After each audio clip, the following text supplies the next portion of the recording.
Hi guys, welcome to another video clip of mrlopezclasses.com.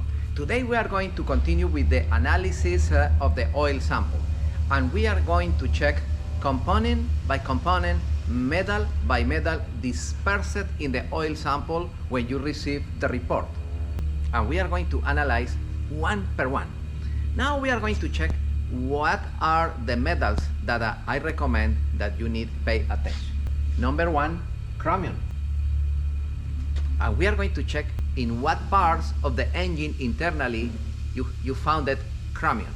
In this particular case, on the valves, 12% of the valves is chromium. In the piston rings, 0.45% is on the piston rings, chromium.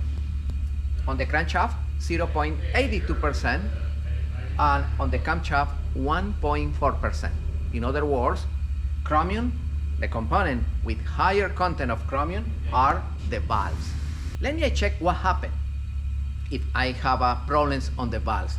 The valves are where the metal is in contact, metal with metal. The valves with the guides of the valve, where the valve is moving. Okay, and what happened? What are the symptoms? The symptoms is blue smoke. Yes, because the oil passed through that seal, penetrate the combustion chamber, and you have blue smoke. Okay, or you have low compression, of course, because if you have play between the valve and the valve guide, the oil penetrate, and also probably the valves have a carbon deposit and don't close properly, and you have low compression. And also you have knocking. Remember that the majority of the engines, they have two knock sensors. One knock sensor located in the block in front of the crankshaft, and other knock sensor located in the train of valves, in the valve cover or in the head, to check vibration on the rocker arms, or to check vibration in the valve train. Okay, those are the symptoms when you have problem with the valves. The number one is blue smoke. All right, other possibility for high content of chromium is in the crankshaft. If it's in the crankshaft, those are the symptoms and those are the codes.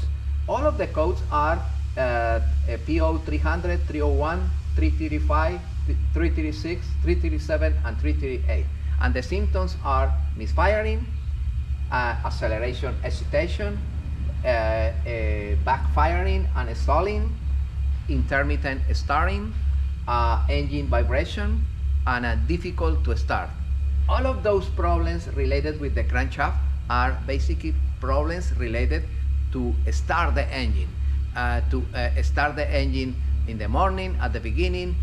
This is a typical problem of wear on the crankshaft, and those are the symptoms and those are the codes. Okay, let me check what happened if the problem is on the camshaft. On the camshaft, those are the codes: 300, 301, 340, and 344. And the symptoms, once again, pretty similar to the crankshaft: misfiring, hard to start, loss of power, and the engine popping noises, too much noise. Those are the symptoms when you have problems related with the camshaft, basically because you found that high content of chromium. In this moment, we are talking about chromium. And the other one are the piston rings: loss of compression, low loss of power, and blue smoke. Yeah. If the pistons are wear, you have loss of compression, you have blue smoke, and you have, of course, loss of power. And this is the analysis of chromium. What happened if you have high content of chromium in the oil sample, the report when you send the oil sample to the laboratory. Chromium.